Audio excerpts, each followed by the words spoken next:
BMW E92 320 diesel 2010 model. Slight rattling noise coming from the passenger side foot area when at 2000 revs. Just going to start the engine.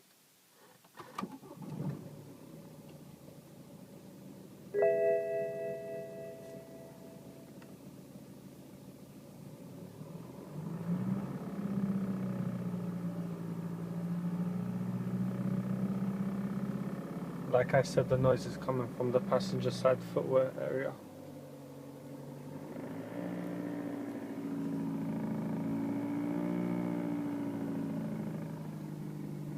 Rattling noise, or in other words, vibration noise.